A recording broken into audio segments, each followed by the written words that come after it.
Bonjour, bienvenue sur Mise en forme en direct avec Karen et Dan. Aujourd'hui, c'est la première de plusieurs émissions qui seront diffusées tous les jeudis de 2 à 3 heures. Lors de nos émissions, on va parler de mise en forme, évidemment. Le titre de l'émission le dit. On commencera par la perte de poids. On va toucher, dans le fond, tous les sujets qui tournent autour de la mise en forme, de l'alimentation, l'exercice, l'aspect psychologique de la chose. Donc, premièrement, je vais vous présenter mon co-animateur, Dan. Dan, parle-nous un petit peu de toi. À part aimer le country et être mon ami, qui es-tu? Je suis un gars qui aime beaucoup aider les gens, premièrement. Puis c'est un peu pourquoi j'ai embarqué dans ce domaine-là, d'être entraîneur privé, professionnel. Donc, c'est en ça. carrière. Je suis un entraîneur de carrière, là. Dan est entraîneur personnalisé, chose que j'ai pas dit au départ, qu'ils viennent de mentionner. Ouais, fait que ça fait 26 ans que je m'entraîne. Ça fait plus que 26 ans, ça a commencé comme... c'est une résolution que j'ai prise pour le 1er janvier 1985, puis je tiens à cette résolution depuis ce temps-là. Tu as pris cette résolution-là pour Pour quelle raison? changer mon apparence, de prendre contrôle de ma forme, ma santé, mon bien-être. Alors, le jour même, j'ai commencé à m'entraîner, j'ai commencé à bien manger. Puis La journée que tu as décidé de devenir entraîneur personnalisé, tu as changé. Ça, c'était plus tard. Ça, c'est normal. Je veux dire, c'est une cheminement assez normal dans ce game-là. On commence l'entraînement, on commence à apparaître bien, ça va bien, on apprend des choses. Puis là, les gens nous posent des questions. Puis on s'aperçoit que, hey, on a un petit talent pour aider les gens à ce niveau-là. Puis j'ai décidé d'être certifié, puis plus tard, aller faire mon bac en sciences de l'activité physique. OK. Devenir kinésiologue accrédité. Puis depuis ce temps-là, je travaille comme entraîneur. OK. Fait que ça fait quelques années. Comme entraîneur plateau, ça fait depuis 88. Depuis 88, mon Ouais. Dieu. Hein? Ça ne te rajeunit pas, hein? Merci. Donc, Dan a aussi écrit un livre que vous voyez ici à l'écran, que j'ai dans mes mains, Les secrets des brûleurs de graisse.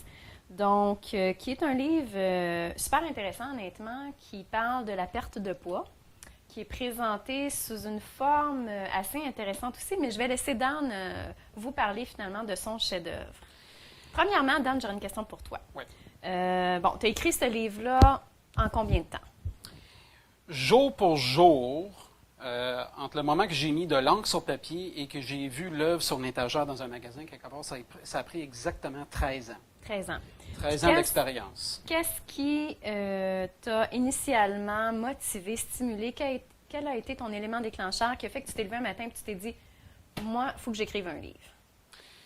Je pense que l'élément déclencheur, c'était que j'étais très fâché dans le temps. On parle en 96, j'étais très fâché par rapport à ce qui se passait avec les infopubs à la télévision, puis les solutions un peu à questionner, puis je n'étais pas content que les gens se faisaient avoir en quelque part avec des solutions qui n'avaient pas de sens logique.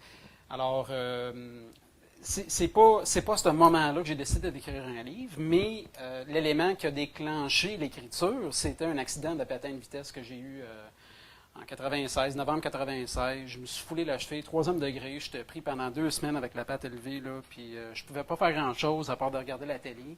Et en regardant la télé, j'ai vu un autre infopub qui m'a enragé, puis je dis, OK, là, c'est fini, là, je commence à faire de quoi, là. Au lieu de juste rager contre le système, j'ai décidé d'être proactif, puis vraiment faire quelque chose pour aider les gens à atteindre leurs objectifs d'une façon sécuritaire, en santé, et sans leur faire des promesses trop gonflées, là. OK. OK. Puis, donc, les méthodes actuelles ne te plaisaient pas. En quoi ton livre est-il différent? Quelle est la différence, finalement, de ta méthode à toi, la méthode Emer? Oui. Bien, regardez, premièrement, c'est pas une diète. Ça, c'est une affaire que je voulais faire tout de suite. Je voulais éliminer l'idée qu'il faut faire une diète pour atteindre l'objectif. Alors, c'est une mode de vie que j'ai comme créé avec cette œuvre-là pour aider la personne à attaquer le problème, le défi, la perte de poids, de plusieurs angles. Okay? Parce que la diète, c'est juste une partie. Il y a d'autres facteurs qui rentrent en ligne de compte qu'on doit mettre en action. Ouais. Alors, qu'est-ce que j'ai vu comme faiblesse dans beaucoup de programmes sur le marché, c'était qu'il manquait en particulier la partie musculaire du projet. Alors, j'ai misé beaucoup sur ça parce que je crois que OK. c'est la musculation qui se trouve être notre police d'assurance à long terme. Non seulement pour perdre, mais pour maintenir une perte de masse graisseuse puis un métabolisme élevé pendant longtemps. Mais encore, pourquoi? Pourquoi Pourquoi est-ce que tu penses que c'est la musculation qu'il faut miser là-dessus à long terme? Les muscles représentent en général à peu près 25 du métabolisme de la personne. Alors, si on tombe en diète, ou pire que ça, on fait une diète jumelée avec beaucoup d'entraînement cardiovasculaire, on est en train de perdre de la masse musculaire. Ouais. Ce qui est triste, parce que là, on perd nos fournaises. Ouais, ouais. Le gras qu'on veut perdre, il faut l'envoyer quelque part pour être brûlé. Mais ça va où? Ça ne s'évapore pas à travers les ongles et les cheveux. Il faut l'envoyer quelque part pour être consommé. C'est où ça? Au niveau des muscles en général. Alors, nos muscles représentent nos fournaises. Si on peut les activer, ces muscles-là, on peut ils vont nous aider parce qu'ils vont brûler plus de calories que normal durant la journée. Bon, des fois, c'est pas beaucoup, là, mais tout compte dans ça. Okay? Si on parle de, mettons, brûler juste 100 calories de plus dans une journée, c'est équivaut à une livre de masse graisseuse dans l'année. Ouais. Puis, c'est pas beaucoup, mais c'est l'effet cumulatif qu'on va aller chercher. OK. Fait que si c'est pas de bâtir la masse musculaire, c'est pour protéger la masse musculaire. Puis, de toute façon, les muscles représentent l'esthétique du corps humain. Okay? J'ai jamais vu ou jamais une cliente qui est venue me voir pour dire Daniel, je vais avoir des grosses fesses molles. Non, ils veulent tout avoir, ils veulent tout avoir des fesses dures, bombées. Puis ça se fait avec quoi? Bien, ça se fait avec les muscles qui sont là. C'est pas la masse graisseuse qui crée ça comme phénomène. Alors, j'ai compris assez tôt dans la game que la masse musculaire a vraiment sa place dans ma game, non seulement pour le métabolisme, mais pour l'esthétique pour après l'esthétique, coup. oui, Ouais. absolument. OK, mais tu n'es pas en train de dire que là, on va tout devenir avec ta méthode des bodybuilders, puis on va tout être musclé. Non.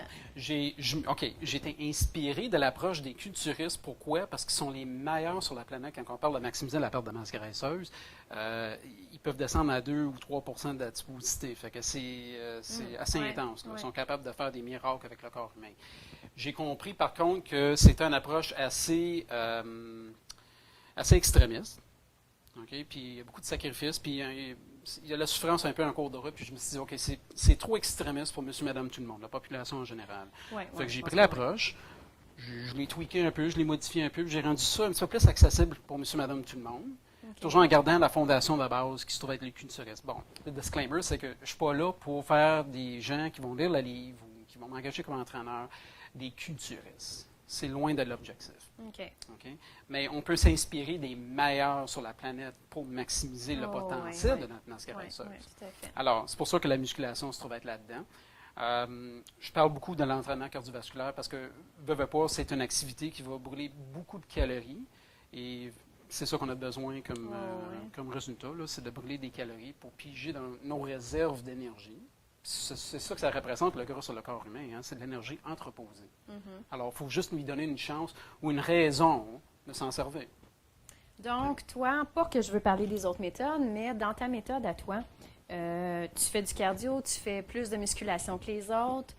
Ta portion cardio, toi, par rapport aux autres, est-ce qu'elle est inférieure aux autres ou tu fais autant de cardio que les autres, mais tu pousses plus la masse musculaire? Non. L'entraînement cardiovasculaire que je propose peut matcher avec d'autres systèmes qui existent sur le marché aujourd'hui parce que là, on n'a pas énormément d'options à ce niveau-là en termes de méthode d'approche.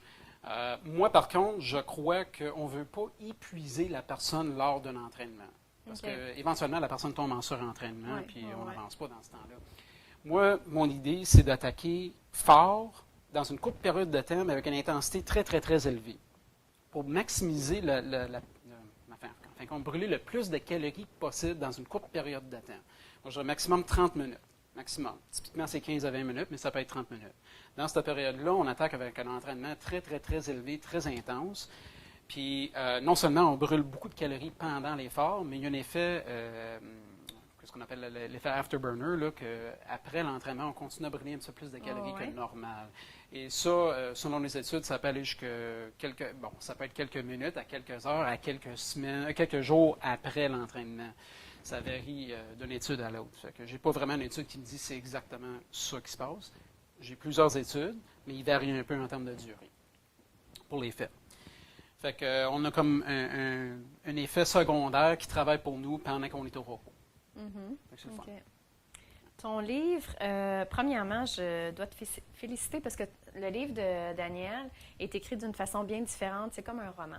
Donc, sur le marché présentement, ce qui existe, non seulement c'est des diètes ou c'est bien différent, les méthodes sont peut-être différentes, mais c'est souvent présenté comme étant voici ce que vous avez à faire, ça parle que d'entraînement, puis que d'alimentation, que de diète. Daniel, c'est l'histoire de quelqu'un. Donc, pourquoi est-ce que j'amène ça? C'est que derrière tout ça, j'aime l'approche de Daniel qui parle vraiment de ce qu'on va faire finalement dans notre chronique. Il y a plus que l'entraînement, il y a plus que l'aspect je veux perdre du poids. D'abord et avant tout, ça part de où il y a une motivation psychologique, derrière le désir de se remettre en forme, derrière le désir de vouloir perdre du poids. Donc, est-ce que tu peux nous en parler un petit peu? Parce que ça commence comme ça, ton livre, dans le fond. Tu parles de la motivation. Oui, la motivation derrière le désir de faire de l'exercice ou de retourner à l'exercice. Ouais. Qui est l'aspect, selon moi, le plus important, dans le fond, Effectivement. dans l'entraînement. Tout commence avec la tête. Oui. Ça part avec la tête, le corps va suivre. Alors, la motivation... Bon, OK. Je trouve ça un petit peu difficile des fois quand les gens viennent me voir en bureau pour dire « j'ai besoin que tu me motives ». Parce que j'ai compris il y a longtemps que je ne peux pas motiver quelqu'un. Je peux inspirer, je peux encourager, okay? Je peux être là comme soutien, mais la motivation doit venir de la personne. De l'être humain. Puis Okay. je te dirais, pour revenir à ce que tu as dit tantôt, mais ça c'est mon petit côté zen, la motivation, c'est pas vrai que tout part de la tête. Tout part du cœur, d'abord et avant tout. Fait que si le cœur le désire, les tripes le désirent, par la suite, la tête va le désirer, par la suite, la personne va le faire. Donc, continue. All right. Bien, moi, j'ai pris une approche un petit peu plus différente des approches que j'ai vues dans le passé par rapport à la motivation pour un objectif comme ça. J'opère beaucoup avec la notion de douleur et plaisir. Je trouve que ce sont les deux émotions qui contrôlent l'être humain en général. Ouais. On veut toujours s'éloigner de tout ce qui est douloureux, puis on veut s'aligner sur tout ce qui est plaisant. Alors, des fois, les choses qui sont plaisantes peuvent être des choses néfastes aussi. Okay? Oui, tout à fait. Fait que, puis l'inverse aussi. Fait que l'idée, c'est d'aller chercher le cœur du problème de la personne là, pour dire, OK, qu'est-ce qui fait en sorte que là, vous n'êtes pas prête à prendre la décision de sauter en action? Alors, au tout début, c'est beaucoup la psychologie. Okay? Parce que je veux absolument créer un environnement où est-ce que la personne a tellement de douleur dans son état actuel qu'elle c'est plus fort qu'elle et elle n'a pas le choix de sauter en action. Parce que là, on va créer aussi une réalité virtuelle, éventuelle, de ce que la personne peut avoir comme résultat une fois rendue à la fin. Là. Fait que, en étant poussé par la douleur et attiré par le plaisir, la personne fait quoi? Elle saute en action. Ouais. Parce que sans action, on n'a pas de résultat. Non, Alors, c'est d'inciter les gens à sauter en action. Bon. Ça, c'est ce que moi, j'essaie de faire en bureau. Mais c'est sûr que je ne peux pas faire ça avec la personne si elle ne se présente pas. Non. Puis je ne peux pas aller m'installer sur la rue, sur une boîte, puis commencer à parler de ma méthode juste comme ça, là, parce que ça ne marche pas. Non, mais tu peux venir sur notre émission puis en parler, ça marche. Ah oui, et voilà. Fait que, faut que la personne décide. Il faut qu'elle prenne la décision, au moins, de dire, OK, j'ai besoin de quelqu'un pour m'aider. Une fois qu'elle est rendue avec moi, bien là, je peux la prendre en main, je peux la coacher, je peux jouer avec la psychologie un peu, je peux lui donner l'encouragement et tout, puis je peux l'envoyer vers son objectif. Oui, Okay? mais encore là, mais le ça travail reste à cette personne-là à le conserver. Tu es là comme guide, tu es là comme support. Il faut que la personne... Parce qu'on sait tous très bien que dans l'entraînement, que ce soit dans un entraînement d'athlète ou dans un programme de perte de poids, il y a des hauts et des bas, il y a des moments plus difficiles que d'autres. Puis oui, on a besoin de quelqu'un des fois pour... On prend ça étape par étape. Oui. On commence j'aime lentement, bien ton graduellement. approche là-dessus, C'est pas rough, on ne frappe pas la personne en pleine face. Là. On commence lentement, graduellement, selon le rythme que la personne...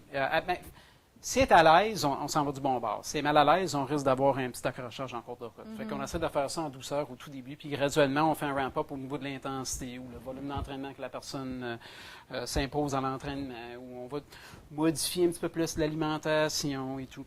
Fait que ça commence en douceur, puis graduellement, au fur et à mesure que la personne s'adapte à ce qu'elle est en train de faire, bien là, je lui lance un autre petit défi en cours de route. J'injecte un autre élément qu'on va travailler en cours de route.